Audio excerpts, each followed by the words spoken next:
come to see the hanging. You're a wee bit late, mates. It was a night just like this one that I was hanged for the murder of old Freeman Harvey. The gallows was right beside the courthouse in Windsor, Nova Scotia. And to keep the crowds from gathering, they scheduled it for 3 a.m. on the morning of August the 3rd, 1906. Now, it never should have happened. I was innocent, completely innocent. Now, I'm a son of Ireland from good old Dublin. But there were those there who were against me too. I got jailed for a robbery they said I committed. But isn't it the lack of the finer things in life that it's the greater injustice, I guess? Well, I served me time there. And then I decided, well, I think I'll try my luck in Canada. This great land of opportunity that everyone's been talking about. When I arrived in Halifax, I soon found lodging with a lovely lady, a Mrs. Forrest. While having breakfast with her one morning, we had a lovely conversation about some of the local clubs. And I happened to mention to her that I had heard about one club that called the Whitecaps, whose requirement for membership included the murder of an old man. Well, she turned the whole conversation around. Told folks that I'd murdered a man to get into the Whitecaps. Well, if I'd have known she was going to do what well, I had to leave that back then. And in my search for another place to stay, I happened upon the lovely little village of Ellershouse, just down the way from Windsor. I decided that I was going to take up some telephone installation work there. And I asked a couple of fellas to help me out. I even paid them as much as $2 a day to help me out. I thought I might purchase a small farm in the area, but first I needed a place to stay. Some of the locals told me that Freeman Harvey took on boarders. He had a lovely little farm. He was a really old man, very hard of hearing, and he lived all alone. Now, I met some of the locals. They were very friendly. And Joseph Fisher and his son David, and Edgar McCarthy. Now, not having any tools with me and needing to get on with his telephone installation business, I borrowed a jackknife from David Fisher. It was rather dull. I sharpened it up for him. I think he appreciated getting it back all nice and sharp and clean. I also borrowed a rather large-sized saw from Mr. Harvey, which you could say came in handy.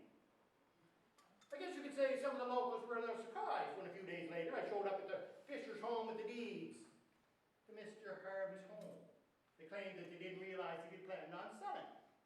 I explained to them that he'd gone off to Halifax to finalize the sale of the farm to me. Now, being friendly folk and all, some of the men came over on the weekend and helped me get settled in. Now, some of them complained a little bit, but I wouldn't let them go into the basement, but, well, there was rickety stairs and safety and all, and I had to nail up the basement door. Well, even to thank those fellas for coming over, I went over for dinner one night. I even went to all the trouble of going back down into the basement to fetch up potatoes, which I fixed them into a nice Irish potato stew, which they all seemed to enjoy. Some of them even had second helpings. Yes, oh yes, and Mr. Harvey also had some very fine pieces of furniture, which I decided, well, maybe I'll sell some of it to help me out in this new venture of mine. How could anybody be suspicious of a man just trying to make an honest dollar? Well, that Edgar McCarthy, he's a nosy chap.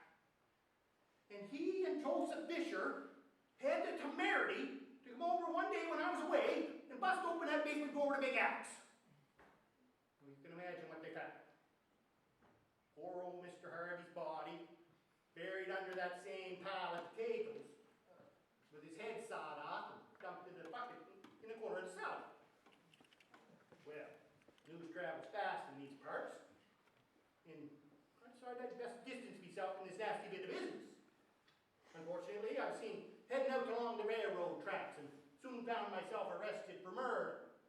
I told the authorities that Joseph Fisher and Edgar McCarthy should be arrested as they were undoubtedly the last two people that saw Freeman Harvey alive.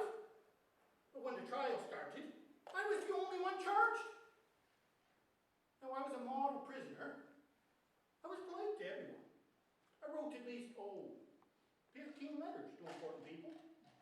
explaining to everyone that I was innocent, even the Freeman's Journal in Dublin.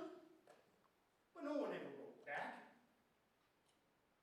Well, they allowed a Catholic priest to attend the hanging, and at 3:20 a.m., Dr. J.B. Black pronounced me dead. They buried my body across the street in the old Catholic cemetery. Rather a nice touch, don't you think? Well, folks, thanks for listening. Oh, and if you ever want a recipe for Irish potato stew, don't be afraid to ask me. Oh, and if you ever find those letters, be a dear and mail them off for me, would you? Oh, and whatever you do, please tell everyone that Ryan, William.